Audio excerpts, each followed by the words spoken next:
একটা জাতি কি করে একটা দেশের পরাজয়ের কারণ হয়ে দাঁড়াতে পারে, এটা তৎকালীন বাংলার বাঙালি জাতিরা এর পরিচয় দিয়েছিল। একটা জাতি কি করে একটা সমগ্র দেশের পরাজয়ের কারণ হতে পারে, পরাধীনতার কারণ হতে পারে, তৎকালীন বাংলার বাঙালিরা, বিশেষ করে অষ্টাদশ শতকের বাঙালি এবং তাদের হীনমান্যতা, অপদার্থতা এই দেশে ২০০ বছরের ব্রিটিশ শাসনের সূত্রপাত করেছিল। কিভাবে? বাঙালিদের এই নির্মম ইতিহাস কি আমরা জানি?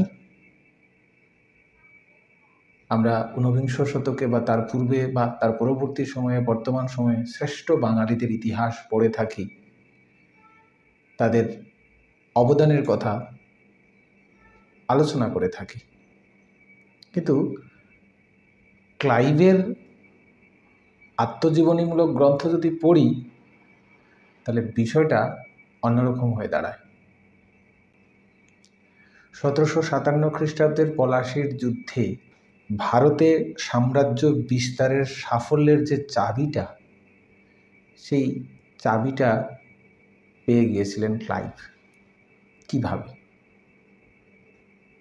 হাতে গোনা কয়েকজন সৈন্যকে নিয়ে কিভাবে তিনি এই কাজটা করলেন? নবাব সিরাজউদ্দৌলাকে যখন বন্দি করে টেনে হিচড়ে নিয়ে যাওয়া হয়, তখন অসংখ্য মানুষ হা করে নীরব দর্শকের মতো সেই দৃশ্য উপভোগ করেছিল, এবং যারা এই দৃশ্যটা উপভোগ করেছিল তারা আর কেউ নয়, এই দেশের বাঙালি।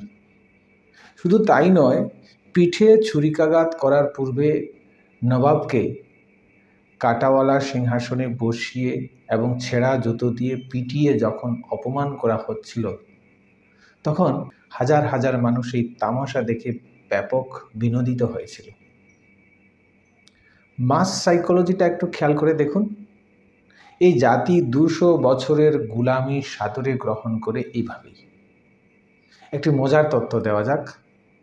ক্লাইভ তার ব্যক্তিগত ডায়েরিতে লিখেছেন, নবাবকে যখন ধরে নিয়ে যাওয়া হচ্ছিল, তখন দাঁড়িয়ে থেকে যারা এসব প্রত্যক্ষ করছিল তারা যদি একটি করে ঢিল ছুঁড়ত, তবে ইংরেজদের করুণ পরাজয় বরণ করতে হতো।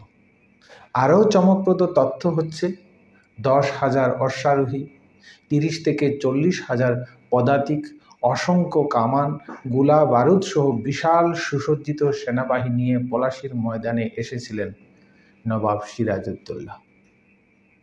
কিন্তু তার বিপরীতে ক্লাইভের সৈন্য সংখ্যা ছিল মাত্র ৩,০০০, যার মধ্যে ৮০০ জনই ছিল হাতে পায়ে ধরে নিয়ে আসা শৌখিন ব্রিটিশ অফিসারদের, যাদের অধিকাংশের তলোয়ার ধরার মতো কোনো সুপ্রশিক্ষণ ছিল না। হাতে পায়ে এর জন্য বলছি, ভারতবর্ষের মতো বা বাংলার মতো ওই সময় দুর্গম জায়গাতে, ইংল্যান্ডের মতো জায়গার থেকে কেউ আসতে চাইতো না। এরা এমন প্রশিক্ষণ প্রাপ্ত ছিল না, এবং এখানের যে প্রাকৃতিক প্রতিকূলতা তার সঙ্গে এরা পরিচিত ছিল না। এরা কোনোদিন যুদ্ধও করেনি। এত কিছু জেনেও ক্লাইভ যুদ্ধে নেমেছিলেন এবং জিতবেন জেনেই নেমেছিলেন, কারণ তিনি খুব ভালো করেই জানতেন একটি হীনমান্য ব্যক্তি, স্বার্থলোভী, দ্বিধাগ্রস্ত জাতিকে পরাজিত করতে খুব বেশি আয়োজনের প্রয়োজন নেই। আর বর্তমান পরিপ্রেক্ষিতে বা বর্তমান প্রেক্ষিতে এই কথাটা বলা যায় যে বাংলা এখন রয়েছে বাংলাতেই। বড় সৈন্যবাহিনী এদের জন্য মশা মারতে কামান দাগার মতো, অর্থাৎ বাংলার এই বাঙালিদের পরাজিত করতে গেলে কামানের প্রয়োজন হয় না, যাদেরকে সামান্য দাবার চালেই মাত করে দেওয়া যায়। তাদের জন্য হাজার হাজার সৈন্যের জীবনের ঝুঁকি তিনি কেন নেবেন? তাছাড়া মির্জাফরকে যখন নবাবী টোপ গেলানো হলো, রবার্ট ক্লাইভ তখনই সিদ্ধান্ত নিয়ে নেন যে সিরাজকে পরাজিত করার পর তিনি এই বদমাশটিকে, বাকিগুলির পরিণতিও তাদের নবাবের মতোই হবে, এবং হয়েছেও তাই। ইতিহাস সাক্ষী দেয় মির্জাফর, উমিচাঁদ, রায়দুল্লভ, ইয়ার লতিফ, ঘসেটি বেগম সহ প্রত্যেকটি বেঈমানের করুণ মৃত্যু হয়েছে। রবার্ট ক্লাইভ মীর জাফরের বেঈমানির উপর ভরসা করে যুদ্ধ করতে আসেননি। রবার্ট ক্লাইভ মীর জাফরের বেঈমানির উপর ভরসা করে যুদ্ধ করতে আসেননি। তিনি যুদ্ধে নেমেছিলেন বাঙালির মানসিকতাকে নিখুঁতভাবে বিশ্লেষণের মাধ্যমে তাদের ভবিষ্যৎ আন্দাজ করে। তিনি জানতেন যুদ্ধ শেষে জনসম্মুখে নবাবকে হেনস্থা করলে এই জাতি বিনোদনে দাঁত খেলাবে কিংবা হা করে চেয়ে চেয়ে দেখবে। তাই বিনা দ্বিধায় সার্টিফিকেট দেওয়াই যায়। বাঙালি জাতির মানসিকতা সবচেয়ে নিখুঁতভাবে মাপতে পারা ইতিহাসের প্রথম ব্যক্তিটির নাম রবার্ট ক্লাইভ। আমরা এখনও দেখি কোনো মব লিঞ্চিং বা ডাইনি বধ বা রাস্তায় কোনো একটা মানুষের সমস্যায় পড়েছে, বাঙালিরা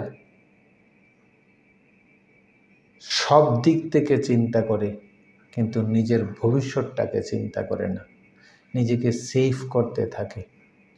যারা আজকের দিনে নিজেকে সুরক্ষিত করে আত্মকেন্দ্রিক হয়ে চলতে চায়, তারা কি পারবে এই প্রজন্মকে ভবিষ্যৎ দেখাতে? পারবে না।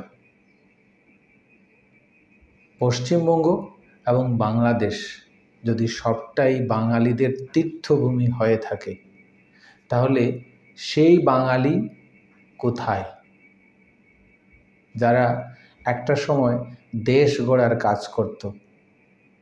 বাঙালি জেগেছে, বাঙালি একটা সময় জেগেছে, কিন্তু এখন বাঙালিদের এই জায়গা শুধুমাত্র আত্মকেন্দ্রিকতার মধ্যেই নিমজ্জিত। তাই বাঙালিকে তার ইতিহাস থেকে শিক্ষা নিয়ে এগিয়ে যেতে হবে। আত্মকেন্দ্রিকতা ত্যাগ করে সার্বিক মানসিকতা নিয়ে সার্বজনীন মানসিকতায় ঝাঁপিয়ে পড়ে ভবিষ্যৎমুখী কাজ করলেই বাঙালি তার হৃত গৌরব ফিরে পাবে। আশা করি ভিডিওটা ভালো লাগবে। ভিডিওটা ভালো লাগলে লাইক করবেন, শেয়ার করবেন। এরকম ভিডিও আরও পেতে হিস্ট্রি আইকিউ চ্যানেলটা সাবস্ক্রাইব করবেন। সবাই ভালো থাকবেন। জয় হিন্দ, বন্দে মাতরম। নমস্কার, সবাই ভালো থাকবেন।